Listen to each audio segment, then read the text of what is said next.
It's 11:30, so I think I'm gonna switch to on my screen. I take this opportunity. I don't know why, but on Facebook seems to be complicated to switch sharing the screen. So I will have to stop the videos and restart. And at that time I will share my screen. I'm gonna present today a few slides, some processes we worked on, and I will especially emphasize on something that seems very important for me, is collaboration in high performance.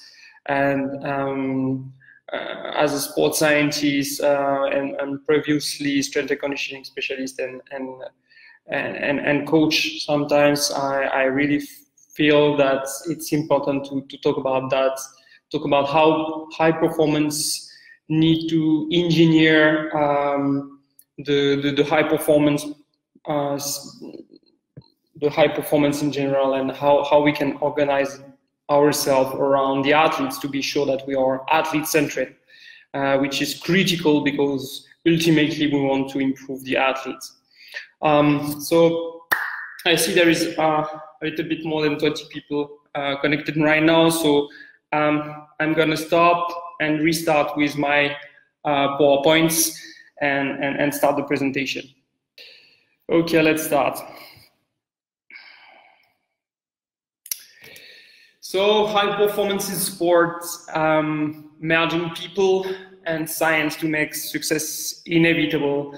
And today I want to share with you a couple of data, a couple of thoughts, a couple of experience pieces, and an overview of what has been some part of my journey in high performance and what I learned from that process. So first of all, I want to start with this citation from a review. Multidisciplinary work in high performance sport is essential and needed if we are to reach solutions based on a new understanding of complex situations. This disciplinary overlap should be seen as a strength and not as a barrier. Overall, in France, in the world, in India, I've seen that happen so many times. Like, people feel insecure, feel threatened by others just because there is an overlap. But this overlap is actually normal, because if you work in high performance, in a way or another, you share knowledge, you share experience, you share competencies and skills.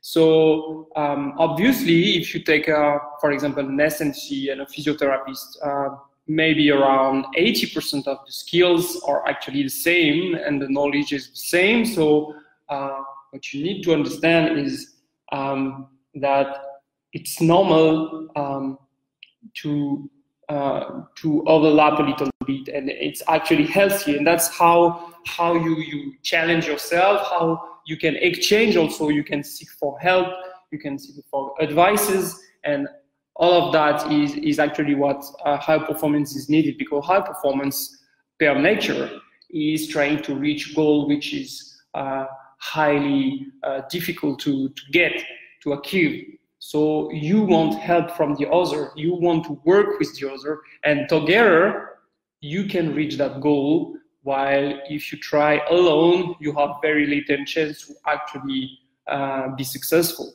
So it's very important to understand how collaboration is critical, and how lack of collaboration can actually completely be detrimental to the overall performance of the people and the athletes. So we are in the business of people. However, just let's talk about how high performance system and facilities fit in the global picture, especially in India. We have to keep that in mind. When I'm talking about high performance, I'm talking about here, as per this picture, the 5, 6, and 7 stage, how we organize ourselves in training center, how we develop talent, and how we provide a highly individualized advanced support for each participant. But below that, it's very important to understand that there is macroscopic, mesoscopic level of organizations which are needed, like an integrated funding of structure for mass sport. There is we need partnership agencies. We need a global educational, scientific, medical, philosophical promotion of sport. If I talk just a few seconds about my country would be very, very good on 1 to 5, but we are so great at 1 to 5 on macro level, meso level, that we never really built a strong talent development and advanced support for each participant, which means at the top of the pyramid, I would not take France as the best example, while England, UK in general, and Australia or New Zealand will be better at the top of the pyramid, because they actually have a very developed high-performance system supported by scientific evidence, which is not necessarily the case in France, where we rely mostly on the huge participation and a lot of good facilities to promote sport. We have very, very good physical education teachers in schools, etc. So obviously we are talking about high performance implementation in India, but we have to keep in mind that to reach high performance, India will also have to innovate, because it will take decades to actually build the foundations, which means that during those decades, if India wants to be successful, India will have to find some alternatives to the lack of fundings, of partnerships, of training facilities, etc., etc., etc. And especially to find talents, probably some campaigns to find talents in rural sectors will be needed. And then we can start the high performance process, the development of the talent and an individualized support. But that's the next step. So now going to high performance, this slide is actually a big piece of what I want to say today, because to actually develop an athlete, it's important to understand that it's people taking care of people, and people work based on their skills, technical skills, but also emotional skills and emotional environments. So it's very important to understand that we all need to look in the same direction. And that's why high performance management is so critical in high performance, because it brings everybody on the same page. And that's critical when it's about taking decisions for the athletes. The global vision of high performance is to push athletic abilities, technical abilities, boundaries, and beyond some normal limits, because we want to build the best, but everyone in the world is trying to reach that goal, which means that you have to find the most talented athletes and provide him the best training, and ensure that your best training is not going to injure him, which gonna stop the training, which gonna stop the performance development. So the global vision set the goal very, very high, and to reach that vision, to get there, your mission is to create the best high performance training environment. And this mission is what will lead you to the vision, and what should motivate you to build all the necessary processes and to build a healthy environment for your staff and for your athletes. And I cannot stress enough the necessity to take care of staff and athletes, but we don't think enough about staff. For example, in high performance, your staff is challenged. It's actually healthy. If you chosen to get into high performance environment, to go in high performance environment, that means you are actually okay to work with a kind of a high stress sometimes, to be challenged, and all of that is part of the high performance. So you have to accept it. You even have to enjoy it. However, to be challenged without given the opportunity to grow, to learn, to be mentored is not possible. Because if you are challenged, then that means you need to be flexible, you need to adapt. And that, as an organization, the High Performance Center need to provide to his staff sufficient opportunity to develop so that they can actually handle the challenges. That's very important. Also, in every high performance center, you need to build a training philosophy. Obviously, there is slightly different philosophies across the world, and each big organization have to find that, because that philosophy will drive the overall processes you build in your environment, and will also determine the kind of people you want to bring in.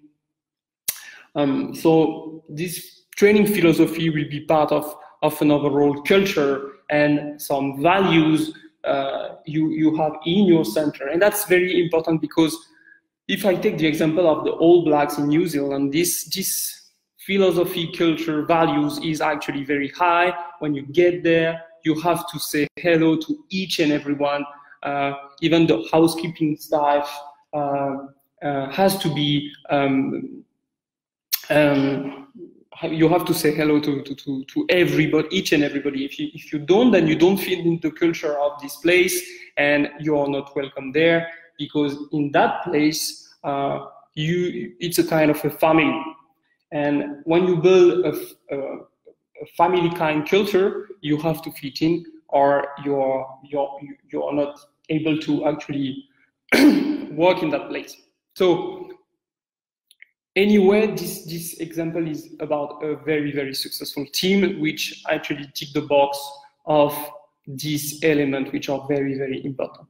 Obviously, you need world-class facilities. You need a couple of staff with different specialties. All that is very important, and most of the time we know that. So I wanted here especially to stress the need for taking care of your staff, taking care of your people, giving them a vision, giving them goals, giving them a way to grow, to expose, especially in India, to expose themselves to international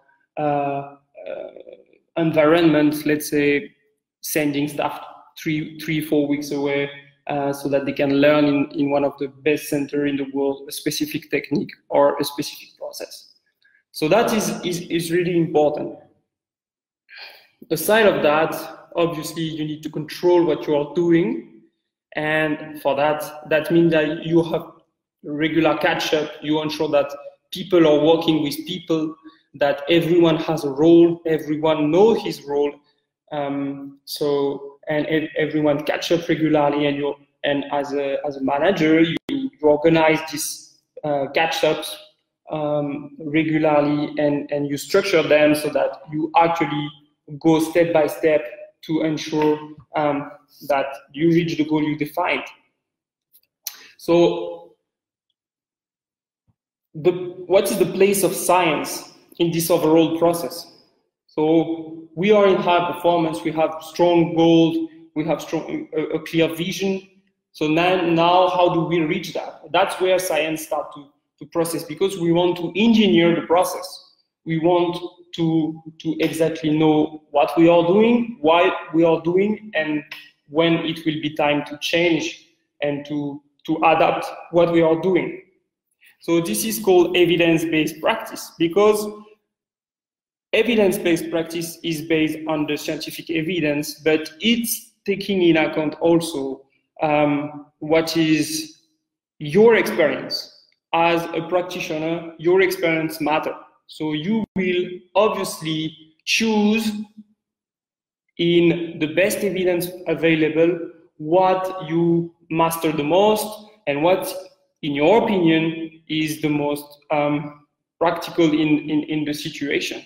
And then you will also have to take in account the athlete's preferences, personality, and different characteristics. This is called evidence-based practice, and this is very important. And I want to highlight especially the athletes part, because high performance is about athletes. And I have seen so much that some people forget that all those people, all those facilities are actually to improve athletes. So the athletes matter. It's actually the one who matter the most. And we have to make sure that these athletes understand what is happening and buy what is happening to him, because it's his performance, his career, his body. It's very important that to put the athletes in the center of whatever we do. The sport science process, now that we reach there, is about observing, then analyzing, then regulating. And why I put this slide is because we observe a lot, we analyze a lot, but what is very much lacking very often is the regulation. We have the data. We most of the time analyze those data, but when it's time to actually regulate and implement something, that is the weakest part. And we have to focus on be sure that whatever we observe, whatever we analyze, we put in place a regulation. And teamwork is critical in the regulation, because most of the time, whatever we decide to do, we have to do it as a team. What we can periodize, what we can actually change for an athlete's training, recovery, nutrition, psychological skills, technical skills. Again, as you can see, everything can be periodized, everything can be planned, we can have goals for everything. But not the same person will handle the training, recovery, nutrition, psychology, and technical skills, which again is telling us that we have to manage so that everything is actually smooth and organized and implemented at the right time by the right person. I'm gonna go quickly on this one, just to again repeat about programming the training according to a goal, increase progressively the training loads, put in place a sequence, put in place a training process which is supported by a scientific monitoring. It's important to adapt. Even if you plan, you need to adapt. And put in place some regenerative techniques, emphasize on skill development, throughout the program, improve the general physical ability, and progress from one step to another. Again, as you see, with what are the goals for an athlete, again, depending on the box you're targeting, you will see that several people are involved in each and every box. So what is very important here is to make sure that you identify the goals and that you share the goals with everyone. Everyone should be aware of why we are doing this. So it's not important to say what I'm gonna do. It's important to say to share the rationale behind whatever you are doing. And it's important to prioritize whatever we want to develop high performance, sometimes we have to prioritize. We have to say, okay, this is the time to develop this, which means that I will not develop this, or I will just maintain it. And again, everyone should be aware. I've seen, for example, athletes performing strength and conditioning and physiotherapy at the same time and having soreness from both. So why? Because there was not enough communication between the two professional practitioners, and then the athlete was actually doing hard training in both sessions, which means that if the athlete was doing rehab, then maybe it should have been shared that the physiotherapy was quite hard and we should adapt the ISST. And to know that at least a monitoring system would have been helped, because it would have given information to everyone that there was some fatigue, there was some soreness. So monitoring tools are very important. So now, how do you create a process? You create a process in high performance first by choosing a process that is easy and practical to use, obviously based on evidence. The second part is the part of the regulation I have highlighted before. We need to put in place a decision-making framework, because if you put any process in place, you want it to be impact the training, to impact something around what is doing the athlete. And the third part, which is often overlooked, is to build an auto-evaluation system for this process, which means that you need to find one or two factors that tell you it's working or not, because you don't want to continue if it's not working. And again, each and every pillar that you have here has to be shared with everyone. The decision-making framework has to be shared with everyone, so that everyone knows what's going to happen if these elements are reached, or if we observe this or this element. It's very important so that nobody is surprised and everybody is on the same page. I'm going to give you a couple of examples on this. For example, the testing process we follow here. The first part is obviously to set the goal, why we want to test the athletes.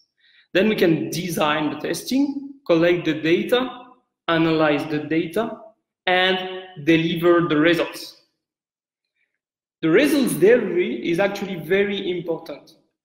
As a scientist, it's very, very often at this stage where the problem is, because the way you deliver the data could be not understandable by the coach, for example. And this is a big problem, because at that time, whatever you did before is stopping there, and the last part is the action plan, which is not happening because the result delivery wasn't adapted enough to allow the coach to understand, and so to allow any kind of action plan to happen. So this delivery of the result is very important. Meaning, in that specific case, the scientist has to adapt to his colleague coach to ensure that he's talking the same language and that he's delivering only the critical information needed to make sure that an action plan is going to happen.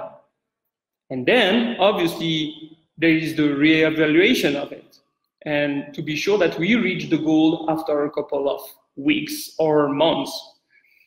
So this is a testing process, and I'm sharing with you also another process we have that has been extensively explained by my colleague Soumya in a session before, just to show you in that process to improve female health that whatever is the evaluation we do, whatever it's menstrual tracking, which is done by Soumya, but then immediately she will refer to nutritionists, gynecologists, psychologists, and if we reach some box, then we have some kind of situation like 3 period missed or more, then we're gonna have to regulate the training load.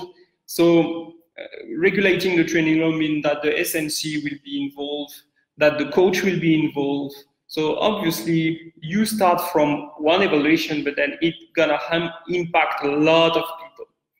And if we take in account the health monitoring, it's the same. You have the medical screening, but then, for example, the weight management is performed by us, immediately referred to the nutritionist, and based on whatever we found here, we can actually determine if our athletes is in a safe weight loss zone or not, and based on that, we're gonna have decision to take. If our athlete is too much overweight compared to his body weight, to his weight category, and he doesn't have fat to lose, then I will have to reach out to the coach and say, maybe weight category, we have to change the weight category. And if we are too close to the competition, then we even have to talk about the difficult subject of canceling the competition. So as you can see, starting from an evaluation and monitoring, we collect the data, we analyze the data, and then 3-4 people in different fields gonna be involved in the ultimate decision that matter for the athletes. And the athletes, throughout the process, should be aware of what is happening to him or her. So that's very important, and that was just to exemplify a couple of process. If I'm talking just about nutrition and training, let's say I want to improve my athletes in endurance, I'm gonna test my athletes and determine, for example, the lactate threshold, the running economy, the VO2 max. So those are my 3 main factors that I'm gonna determine with my endurance test. And then I'm gonna analyze that against international benchmark, and I'm gonna decide what kind of improvement I want for this athlete. And let's say I want to improve my lactate threshold. I can choose to go in high altitude. Okay, so I'm an exercise physiologist. I tested the athletes. I refer to the coach, say you can improve that. You can use altitude training. I give some kind of advice to the coach in terms of what kind of altitude training he can do. Okay, fine. The coach say yes, I'm gonna do that. I'm gonna go in altitude. So then I give the relay to the coach. But then it's not finished. He still has to see the nutritionist to ensure that the quality of the training in altitude will remain the same, and that we're gonna ensure that everything is fine there. And he's gonna have to also check his iron profile. So maybe see the physician and do a blood profile to make sure that the iron store is actually fine before going in altitude. So as you see, just there, an exercise physiologist, the coach, a nutritionist, and a physician are necessary to actually implement that strategy to improve the lactate threshold. And if it's about the running economy, then we can use strength training and plyometric. So then I will speak to the coach about gaining in running economy, and then that most probably the strength and conditioning specialist is the best person to implement something for that, which means that already 3 people are there. And then if I want to improve using nutrition, I can use some kind of supplement to potentially improve that kind of training. And then I can use, for example, collagen or protein to ensure that the muscular and ligament and tendon adaptations will be optimal. So again, I'm testing the athletes, determining what one need, and then the coach, an SNC, a nutritionist is actually in the loop to implement the ultimate solution for this athlete, for people. So again, whatever is the goal, you see that when you want to optimize everything, you have to gather people, and you have to give people the goal and a path to follow. I'm gonna give some, I hope I'm not too late right now. I think it's kind of okay. It's noon. So I'm gonna give a few practical examples from IIS and whatever athletes we have assessed here, and how does it fit into whatever I shared with you during those last 30 minutes. So for example, I spoke to you about physiological testing, physiological profiles. So this is the kind of graphics we produce to show a physiological profile for our judoka. Okay. Whatever we did here, first of all, before producing that, it's actually a teamwork in terms of testing. It's not only an exercise physiologist doing the test, it's exercise physiologist and strength and conditioning. So depending on the kind of test, we complement each other, and then we gather our data. Okay, that is something very important to actually accept, to merge your data and not thinking, oh, this is my data. No, ultimately it's the data of the athletes, and everything is to benefit the process. So here, strength, muscular endurance, sometimes power is assessed by the SMC, body composition, endurance, flexibility is assessed in the lab. We gather all the data, and we created that global score. Basically, this global score means that we merge all the quality of the athletes and an average score of physical qualities. It's helped us to to draw a tendency for each athlete. So we classify them by fitness index, and it helped to identify for each and every athlete, because one column is one athlete. Some athletes are really good at something. Let's say, for example, this athlete has a very good power, but everything else is a little bit lower. Or you will see this athlete with a very low endurance and a quite good strength and power, at least above average. On the opposite, you will have this athlete with a very good endurance and very good body composition, but strength and muscular endurance are quite low. So this is very helpful for a coach, because in a blink of an eye, you actually have everything regarding each athlete. I put this square on most of the names just to protect the anonymity of the athletes.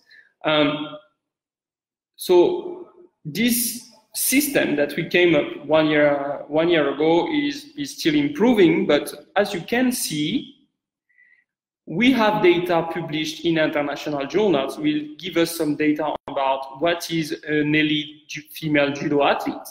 And I just let the name of Tababi Devi here, because as you can see, there's no surprise that Tababi Devi, silver medalist in Youth Olympic Games, is quite well scoring here, and the overall profile of Tababi is the best among the groups, very close to what we expect from a senior female judoka.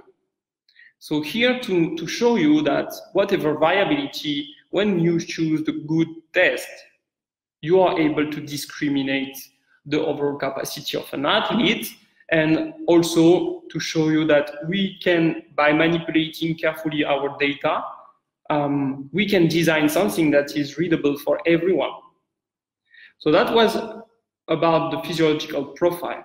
If we talk about, for example, a process of rehabilitation, so everyone must have seen the situation of Neeraj the past year after his injury, and he's come back with 87 meters a couple of months ago. So as you can see, when he was with us, we have tracked his elbow strength during the 2 months of rehabilitation at IAS.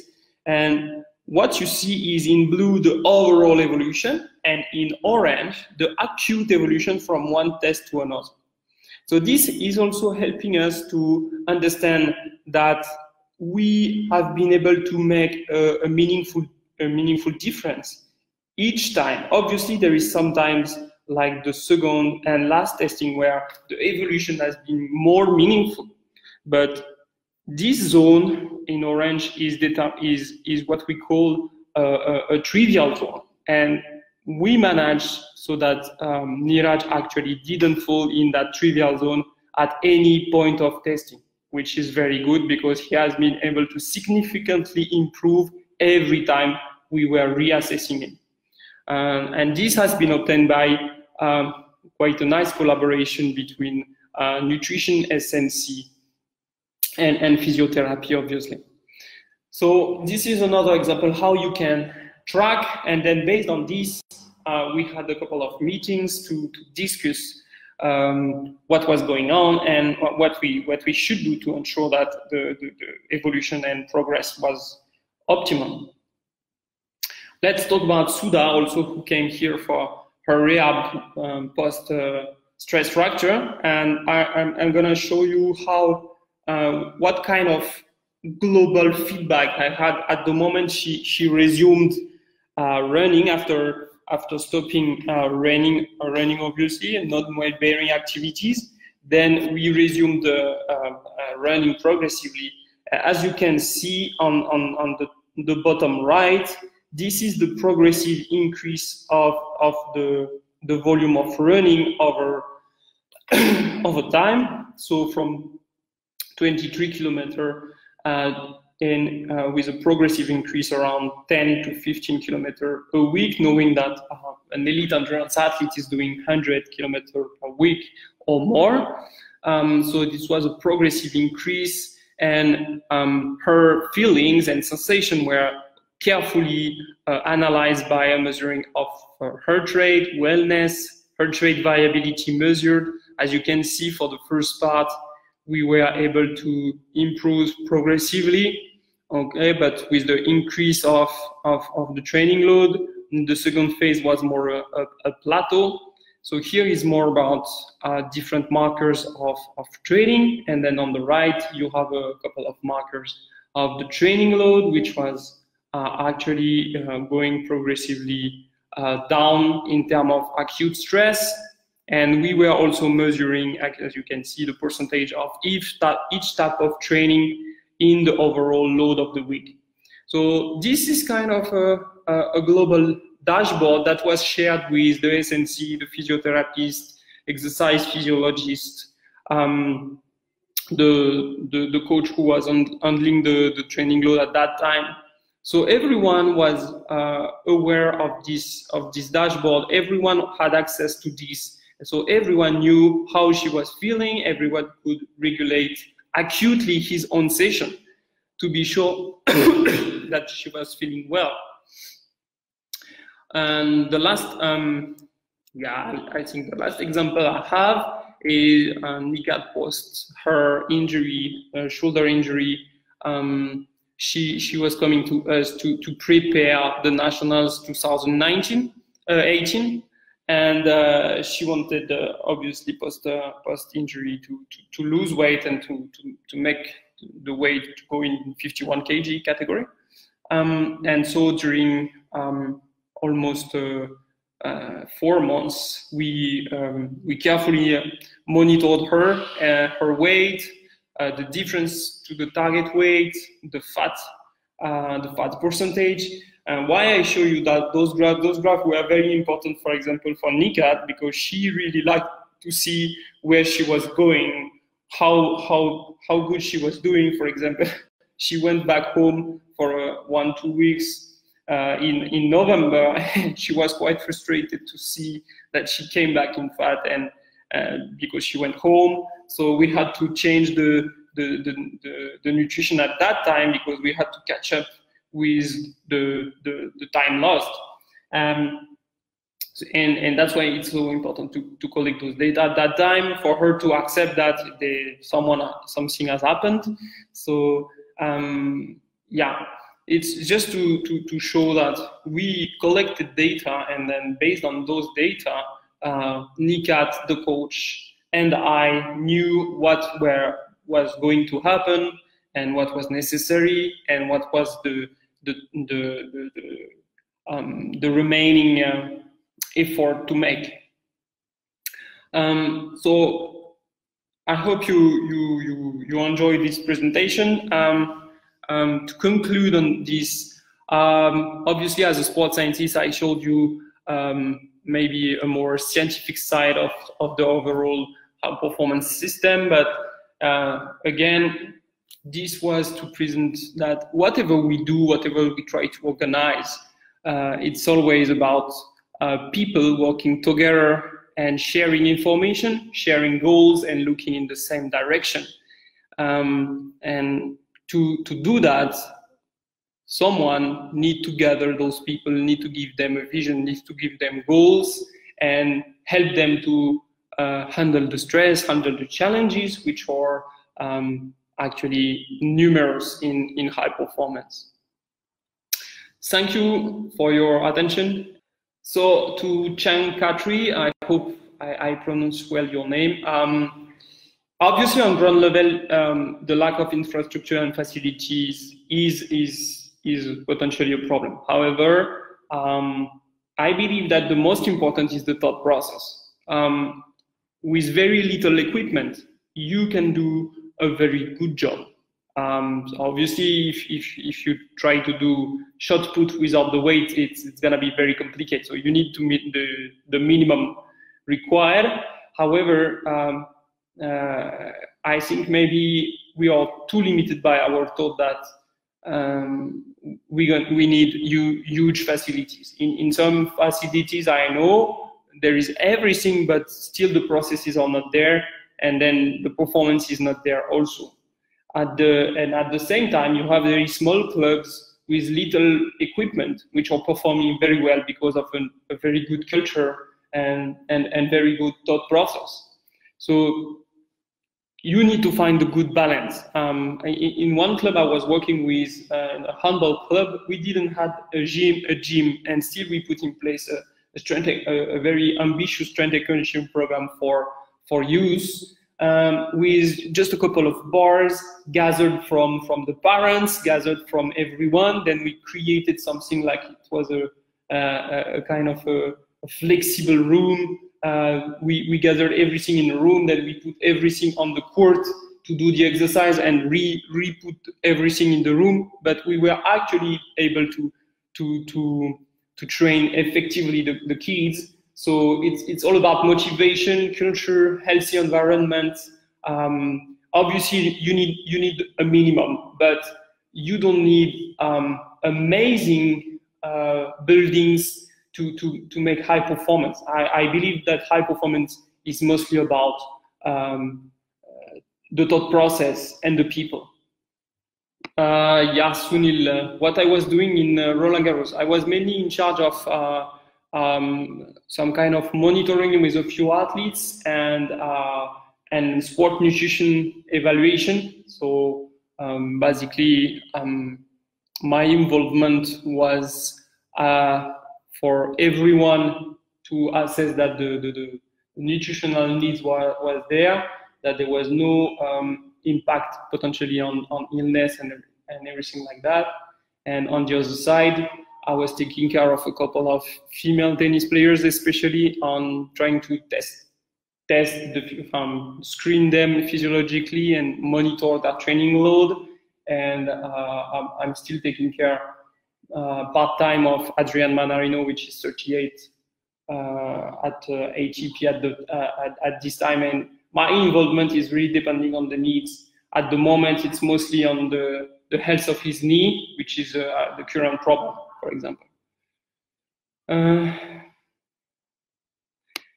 Yeah, in terms of technologies, so at IAS, obviously, we have a couple of good technology. We use accelerometer, we use linear positional transducer, we use biodex, isokinetic testing, we use indirect calorimetry, we use a very good treadmill, which is synchronized with the computer. However, of all of that is quite advanced. And I would say that, for example, the biodex takes 40 minutes to test the players, which means that we don't test so much the players on the biodex because it takes too much time. And you can kind of have the same information with a handheld dynamometer. I know that the linear positional transducer is used by the strength and conditioning specialists to draw a force velocity profile. But again, this is for very advanced athletes, so it's only used with very strong athletes, mature athletes, so junior or senior athletes. Because when you get there, that means that you actually have something very small to improve. You don't test like that for just the sick of it. So actually, Roshan has a very interesting question about European standard of sports analysis. I think the Indian specific thing is quite a problem in India, because, for example, I had a discussion with Sports Authority of India or another big center, and everyone was telling me that all the standards were done based on the Indian athletes, but the Indian athletes are actually not winning at Olympic Games, which means that the standards you have to use are the international standards, because ultimately at the Olympics and World Championship, it's gonna be all the countries. So this is the standard that has to be used, and in France or in UK, you will not have French or UK standards. It's just world standards. If you have to qualify or if you have to win, because the goal is not to qualify, the goal is to win, you have to use international standards and not think about national standards, because national standards doesn't mean anything in international competitions. In terms of books, there is a lot of books actually. That depends on what you want to do. Strength and conditioning books are amazing. You can find a couple of them by Anthony Turner, for example. It's a very good one. In sport nutrition, it would be Ukendrup or Burke. There is a good one on recovery by Kellman. There is there is a lot. I strongly advise you to look at what are the best researchers in one field, and most of the time they publish one book with other co-authors, and those books would be very helpful at that time.